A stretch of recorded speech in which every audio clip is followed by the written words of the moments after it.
Assalamualaikum warahmatullahi wabarakatuh. Innal hamdalillah nahmaduhu wa nasta'inuhu wa nastaghfiruh wa na'udzu billahi min shururi anfusina wa sayyiati a'malina. May yahdihillahu fala mudilla lahu wa may yudlil fala hadiya lahu. Asyhadu an la ilaha illallah wahdahu la syarika lahu wa asyhadu anna Muhammadan 'abduhu wa rasuluh la nabiyya wa la rasula ba'dah. Apa kabar anak solih dan solihah pada hari ini? Alhamdulillah, luar biasa, Allahu Akbar. Satu akan, semoga kita semua selalu dalam keadaan sehat walafiat. Amin ya rabbal alamin. Langsung saja sebelum kita memulai, kita akan baca doa terlebih dahulu. A'udzu billahi minasy syaithanir rajim. Bismillahirrahmanirrahim. Allahumma anfa'na bima 'allamtana wa 'allimna ma yanfa'una wa zidna 'ilman nafi'a. Rabbi zidna 'ilma warzuqna fahma birahmatika ya arhamar rahimin.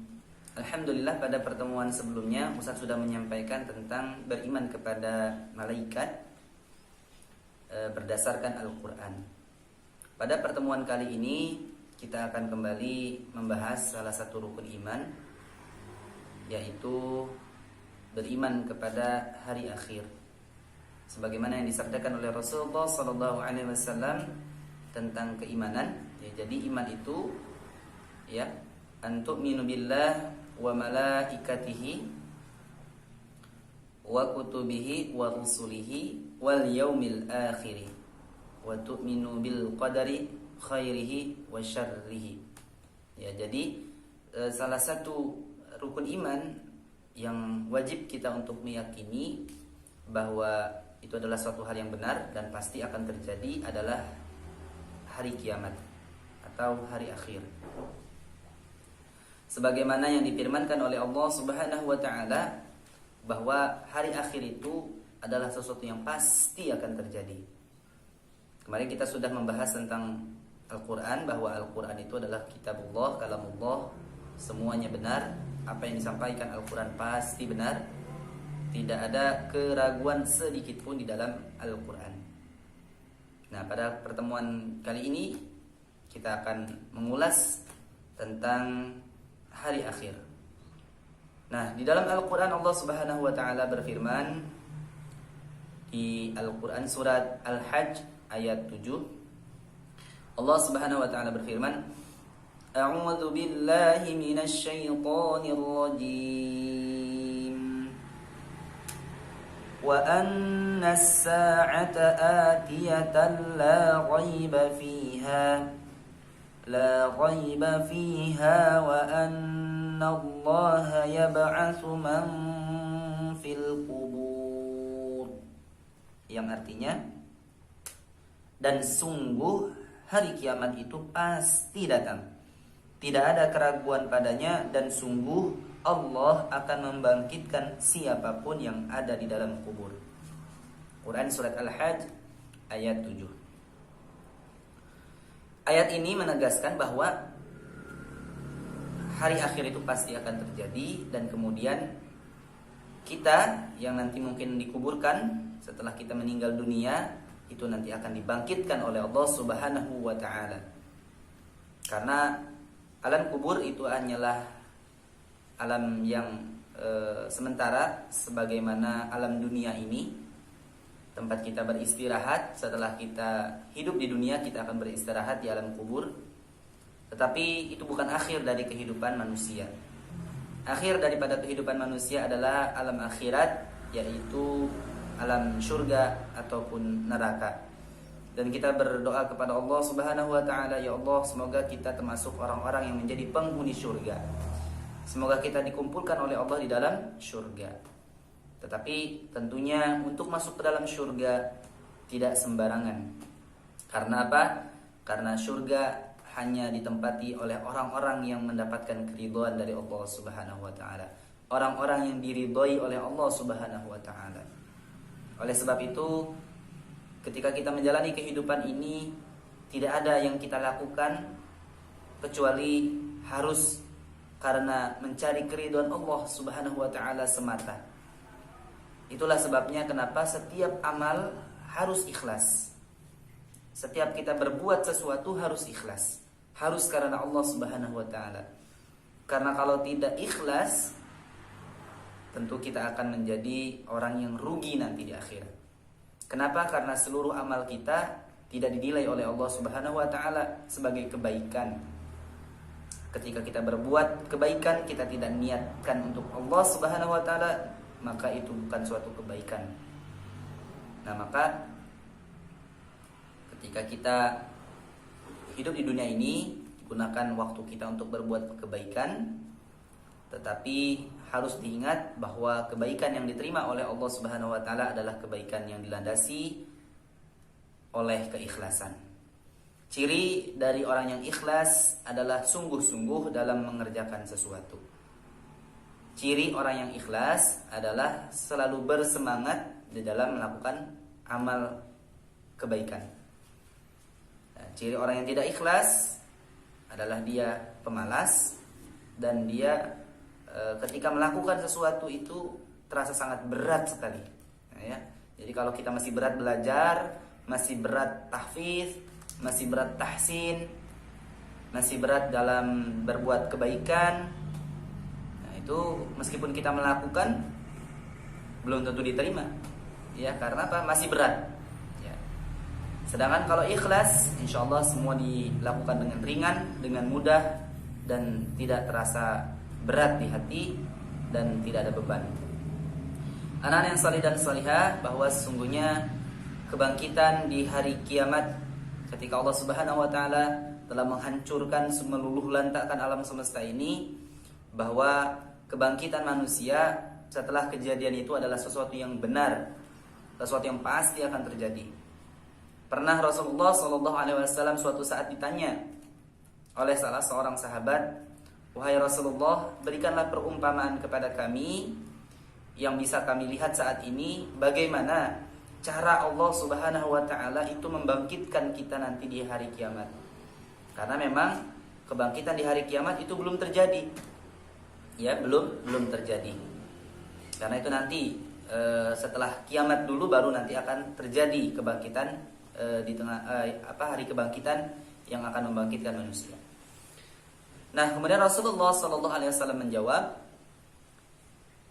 pernahkah kamu melewati suatu tempat? Ya, melewati suatu tempat yang mana di tempat itu gersang. Ya, kalau di Indonesia mungkin sulit ya kita menemukan tempat yang gersang, tapi kalau di Arab itu mudah. Ya. Pernah ya Rasulullah bahwa saya pernah melewati suatu tempat atau lembah yang tidak ada pohon, tidak ada rumput, tidak ada tumbuhan, ya gersang, adanya batu-batuan dan pasir tandus. Kemudian dilanjutkan oleh Rasulullah, dan pernahkah kamu suatu ketika melewati tempat itu lagi dan kamu mendapati tempat itu hijau? Pernah ya Rasulullah. Ya. Nah, itulah perumpamaan bagaimana nanti Allah Subhanahu wa taala akan membangkitkan kita di hari kiamat. Bahwa mudah bagi Allah menghidupkan sesuatu dari yang tadinya mati, ya. Sebagaimana Allah Subhanahu wa taala menghadirkan ya, musim kemarau. Kalau di tempat kita ada namanya musim kemarau. Di mana ketika musim kemarau tumbuh-tumbuhan itu pada mati, ya. Ketika musim kemarau itu sudah berkepanjangan, maka sebagian besar pepohonan itu sebagian itu ada yang mati. Ya, contoh yang paling mudah kita saksikan adalah daunnya berguguran, ya. Kemudian batangnya itu mengering dan rumput-rumput di sekitarnya itu kemudian menguning dan hilang, ya, tidak ada rumput. Nah, tetapi ketika diturunkan hujan oleh Allah Subhanahu wa taala, tempat itu kemudian menjadi hijau kembali, apa yang tadinya mati kemudian menjadi hidup, ya, menjadi hidup kembali. Ya, yang tadinya mati kemudian dihidupkan kembali oleh Allah Subhanahu wa taala. Dan tidak hanya hidup, tetapi bahkan pepohonan yang tadinya mati itu selain dia hidup, ya, pohon-pohon yang ada di situ kemudian juga menghasilkan buah-buahan yang beraneka ragam. Nah, itulah salah satu bukti bahwa nanti ketika kita dimatikan oleh Allah, sangat mudah bagi Allah untuk menghidupkan kita kembali dari alam kubur. Ya, dan ketika kita nanti dibangkitkan dari alam kubur, kondisi kita berbeda-beda sesuai dengan amal yang kita lakukan di dunia. Ya, bagi orang yang senantiasa menghabiskan waktunya dengan beribadah, insya Allah akan dibangkitkan dari kubur itu dalam keadaan bercahaya. Ya, yang sering menjaga wudunya, yang sering menjaga bacaan Al-Qur'annya, Masya Allah, Allah akan membangkitkan kita dalam keadaan mulia. Dan sebaliknya, siapa saja yang dalam kehidupannya di dunia itu dihabiskan waktunya untuk bermaksiat kepada Allah, nanti dibangkitkan oleh Allah dalam keadaan muka masam, dalam keadaan penuh dengan kotoran, ya, debu, ya, gelap, bahkan dalam keadaan buta. Ya, wa nahsyuruhu yaumal qiyamati a'ma, dan kami kelak akan mengumpulkan mereka dalam keadaan buta. Ya, itu adalah hukuman buat orang-orang yang melupakan Allah, benar-benar tidak peduli kepada Allah, seperti orang-orang kafir, ya, yang tidak mengindahkan syariat Allah, yang tidak mengindahkan hukum-hukum Islam, tidak menutup aurat, tidak menjaga salat, ya, yang halal yang haram tidak dilihat. Ya, itu adalah perbuatan orang-orang kafir, dan mereka itu nanti ketika dibangkitkan oleh Allah, lihat nanti mereka dikumpulkan dalam keadaan buta. Sampai mereka protes, "Ya Allah, kenapa dikumpulkan dalam keadaan buta? Padahal dulu ketika di dunia saya tidak buta." Ya. Dijawab oleh Allah, "Karena dulu kamu melupakan aku." Ya, artinya karena dulu kamu melupakan petunjukku. Maksudnya seperti itu, melupakan apa yang aku perintahkan dan apa yang aku larang. Maka pada hari ini seperti itulah kamu aku lupakan. Ya, mereka dikumpulkan dalam keadaan buta. Na'udzubillahi min dzalik. Semoga kita tidak termasuk orang-orang yang dibangkitkan oleh Allah Subhanahu wa taala kelak di hari kiamat dalam keadaan buta, dan tentunya kita juga memohon kepada Allah semoga kita nanti di hari kiamat dikumpulkan oleh Allah Subhanahu wa taala dengan para nabi, para syuhada, dan orang-orang soleh. Amin ya rabbal alamin. Demikian materi pada hari ini. Untuk tugas di rumah, silahkan dihafalkan Quran Surat Al-Hajj dari ayat 5 sampai ayat 7. Setorannya dikirimkan dalam bentuk video, dihafalkan Arabnya, Qurannya dan artinya, kemudian disetorkan dalam bentuk video, tidak melihat mushaf. Ustaz tunggu sampai pekan depan. Kita tutup dengan baca hamdalah. Alhamdulillahirabbil alamin. Astaghfirullahalazim. Subhanakallahumma wa bihamdika asyhadu an la ilaha illa anta astaghfiruka wa atubu ilaik. Assalamualaikum warahmatullahi wabarakatuh.